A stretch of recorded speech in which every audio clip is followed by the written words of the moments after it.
The following is a fan-based discussion. All properties discussed are property of Toei Inc., Bandai, Hasbro, and Subaru Productions. 133. Episode 133. Episode 133. Welcome back, everyone, to Tokucast Reviews. Yes. Jacob and Marcus here to talk about our first Indonesian Toku. There are two. And also Indonesia's first Toku. Yes. Bima Satria Garuda. Yes. Let's start what we always do. The opening. I like the opening, actually. It's not my favorite, but Yeah. it's not bad. Yeah, it's like, I don't mind it. I'm not going to go out of my way to listen to it. But I'm saying, like, the times that I did not skip over it, because usually I forgot to, I like what I heard. So, it's not the worst thing. This is not really going to be a show review. This is just going to be our general feelings on this one. Because if we were to try and break down the story, I'd probably doze off halfway through. Yes, our parents were taken away, and then I was saved by Uncle. And then there's a monster, and we transform, and we fight it, and... It's very, very basic, this show. Very basic. Which isn't always a bad thing. This is sort of why I like watching some of the older shows that are sort of like... Which we will be doing soon. Yes. We're going to be reviewing the original Sentai and Rider. Yep. Very soon. And continuing on with the Metal Hero series as well. Which I think we might do before. So, your standard good versus evil, there's a monster, gotta fight it. Not always a bad thing. No. Cure Major's about as back to basics as it gets. That's my favorite Sentai. And this stands out from that by being such a bizarre case of copy syndrome. Yes. I do want to talk about something good before we... No, please do. Please do. These suits, though. They're quite good. They are very good. They are quite good. Bima's suit is so good. It looks like an upgraded Ryuki. There is a very Ryuki feel to this to all the suit designs. It's supposed to be base color being red and black. The base color red and black, but all, like they're form fitting nicely. Yeah. The sculpting on like the heads and everything looks good. They're not too busy. They're like just the right amount of design. Yeah. It's got a really good balance of black and other colors. The silver. wing on the visor, I think is like the coolest thing. It looks really good. Really good looking. It is a very good looking suit. That's about all the... Well, no, I do have just another thing I do want to talk about. But we'll talk about it later.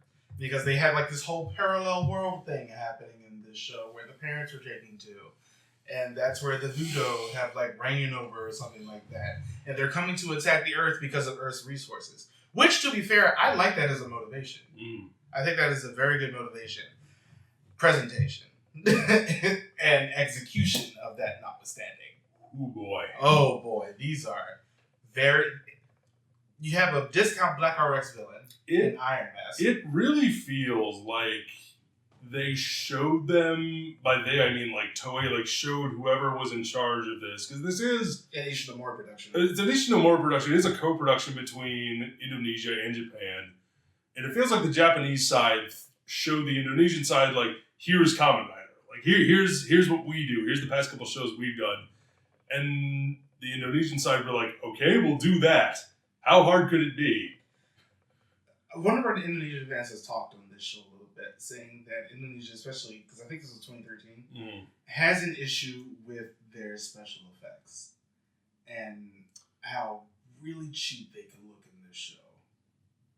When you are used to a certain level of production value, I've noticed this a lot when some people review Japanese movies, and they've only seen mostly American films up to now. Yeah. They'll say, like, oh, the CGI is terrible. It's like, no, the CGI is good. It's a Japanese movie. They don't have the same budget, the same level of, like, lavish production that we can put into our... They don't have the investment. That we put into, Hollywood movies and whatnot. So, yeah, it's going to look different, but for a Japanese movie, it looks good. And then this is, like, compared to a Japanese movie, it's like, ooh, whoa. I mean, even to a Japanese show. It isn't so, and for me, it wasn't so much that the effects look bad, but... I will say this, it gets better as the show goes along. From what he said the second season does it better in its special I would hope so. But for me, it was less the special effects as it was the editing. I was going to say the editing, the film editing, but also the sound editing and sound mixing. Yes! In the first episode especially, it does get better as the show goes along, but there are so many scenes in the show. Every shot holds for about 2 seconds too long. Yeah. And a character will just be standing. It's like, it'll be like, line.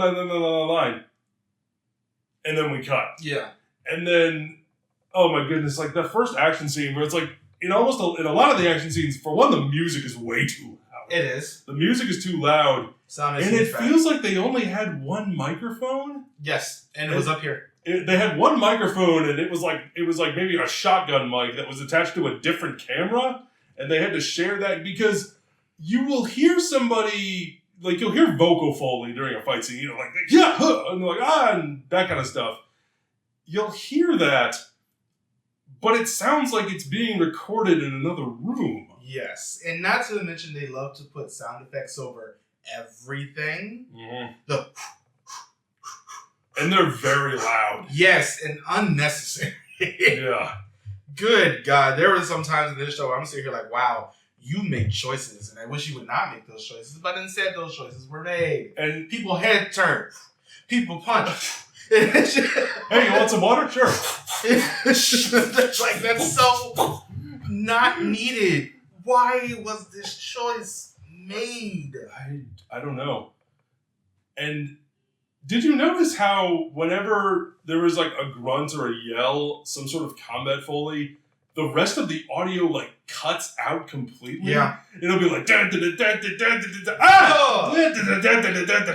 it just it's so bizarre. It sounds so bad. Just getting off the sound editing for a minute. I had such an issue with how the minions were just in place, in a forest, in a building. They're just standing there. Why are they there?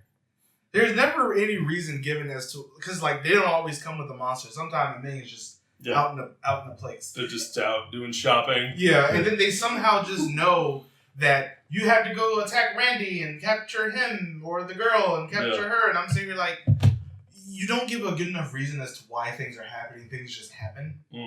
I don't like that. Minions just showing up is, it's not a crime in and of itself. It's just the reasoning behind it. We see it all the time where we'll, a lot of Sentai, a lot of Rider episodes. We'll start the thing and everything will be pretty normal. Our characters will be out and about having a conversation about whatever the theme of that episode is probably going to be. But I'm talking about like there's nobody around to react, so why are you there? That's it. but that's what I was getting at. It's like, but they'll be talking, they'll be in, like a park or in the house. Or a house or some sort of public area. And then the music, and then you hear like bam, bam, bam, the music will kick in, and then we'll see the minions and the monster of the week will be there. Just standing in the forest. Out causing chaos and whatnot. But in this one, it's just like, we're in the middle of some Indonesian ruins. Which I'll admit, one thing I do like about this show. The fact that since it's in Indonesia, is like all the sets are really different. Because as, we've watched how many pieces of Japanese media in our life, whether that be movies or toku or whatever. And we see the same locations and the same visual style get repeated throughout. And then you have this, and there's a fight early on in the show that takes place on a beach. Yeah. And it's like beautiful white sands and crystal clear waters and palm trees, and it's like this looks nothing like the beaches that in the other toku we've seen. And then it's very nice. We go to like they did a fight in a temple. Which I thought was like that was wild for me. So I'm thinking like, okay, wow, they got permission. But who knows? that one was wild. It took me a second. But it was really interesting seeing all these locations and seeing Indonesian like culture in their stuff, and I love that. I thought it was such a glimpse into Indonesian, like in Jakarta. So I really like another thing I found interesting in a good way was it was during the finale. Now, usually in the finale, there'll be a big monster, big bad, and our heroes are fighting him, and sometimes we'll cut to the men on the street, the regular citizens, and in our Japanese toku, we always see the audiences like cheering them on, Ganbate, Sentai, go get them, and it's a lot of that. In this one, that happens And the reaction of the crowds watching them is so different. Yeah. They are watching them in complete silence. A lot of them have, like, hands raised in dua. Like, to quote Dr. Manhattan, they are observing this with an almost religious awe. Yeah. And... Because Bima in this one is a public figure. Yeah, and not just that, but, like, the way that, like, regular people are reacting to this, and they are so, like, they're silent and revering what is going on. And I found that fascinating. Just that was one of the differences that I was like, whoa, the culture difference is so striking, and it's sort of great because of that. And that was the one that struck me the most, and I really liked that part. The scene that happens right before that, however, or while that's happening, the yelling. I want to talk about what actually happened right before that. So they transform, they get their power stones back because, this is made by Capcom. That needs to come back. It does. They get their power stones back from their parents. They transform. Mm-hmm. They go fight the bad guy. Rasputin. Rah-rah Rasputin. Russia's greatest love machine. Yes. They get de-transformed. Yeah. And then they get the prayers of the people. Mm. And then the yelling starts. Woo boy. I watched this episode this morning. And I sat on that couch. Mm-hmm. And I looked at it. And I'm sitting here like, wow. Okay. And then they retransform. So I'm sitting here like, what was the point of detransforming to begin with? When you just got your powers back, and then you retransform, and then you get the power of the prayer, and then you kick him, but he doesn't die. He gets killed later. I need you to hold my hand. Of course. The power up that Bima gets. Mm-hmm. The hell was that? What was I looking at? That boxy, square, discount Battalizer that he got. It looked awful. Ooh, yeah. It looked so bad. Oh, boy. Oh, my God. That was garbage. Oh, my God, that was garbage. I hated that. Ew. Helios. It's the wings. I think the wings and the giant... They're action figure wings. Yeah, it's very action figure-esque, and it doesn't look good. Like, if you get a Goldar in the 90s who came with the wings on his back, they probably looked like this. Except or somehow more square. Or if you had, like, Silverbolt, the beast from Beast Wars. Yeah. His wings would look like this. This was bad. Ew. And it ruins the base suit. Because it adds blue, and the blue isn't necessary. It doesn't match with anything else. No. He also gets, like, he has one of his power-ups. It looks like some of his power-ups are built for the toy. Or, like, the role-playing aspect of it. Because he gets, like, this little claw with, like, 2 little claws coming out of it. Just 2. So small. But it doesn't look like X-23. It's so bad. And it's sad because I really do love this suit. I think this suit might be just one of my overall favorites in its own simplicity. Oh, wow. It's simplistic, but it's very well designed. Mm. But the power-up is god-awful. There is like other versions of the suit. You got Azazel, which is like a black version of this. Mm-hmm. We got the best person in the show, even though he's only there for like half an episode. Let's talk about Gax. So you told me before we reviewed this, Gact is in this show. Yes.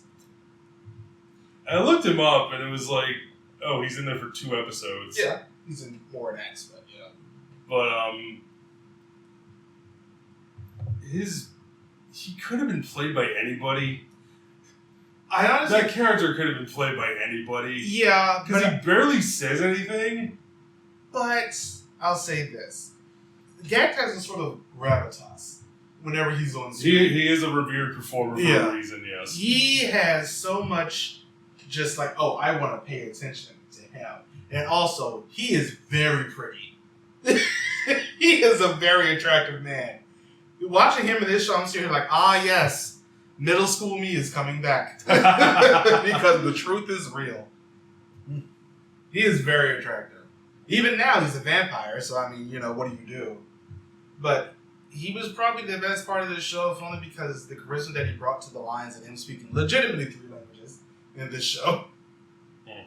It's like, yeah, I can see why. This is sort of the whole reason I only watch the show, to be quite honest. I wanted to see Gact. I will say this, if you are watching this show for him, you're probably going to be disappointed. Oh, I was, but I was disappointed by many things. He's not a major player in the show by any stretch. But he's also exceedingly powerful.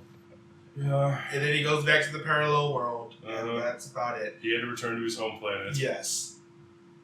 I really hope in season 2 that there is a lot of fixing on the special effects and the sound mixing. And I will say this movie did make me, the show, I should say. The show made me think about, I really don't have terribly much experience with Indonesian cinema as far as what I've watched. I think the most well-known thing from Indonesia I've probably watched is The Raid.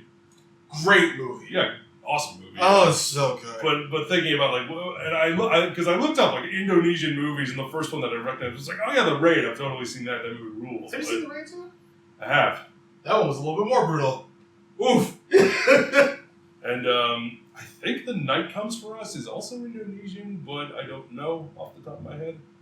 But either way, it's a blind spot in my movie-loving career that I will have to rectify. I mean, to be fair, there's a lot of movies from a lot of different countries. You can't see everything. Sure, but, we're going to get any recommendations, like The Orphanage from Spain, which is a terrifying movie. That movie's fantastic. It is a very good movie. I watched that in Spanish class in high school. That might have been a little bit too much for me at the time. I was going through a lot.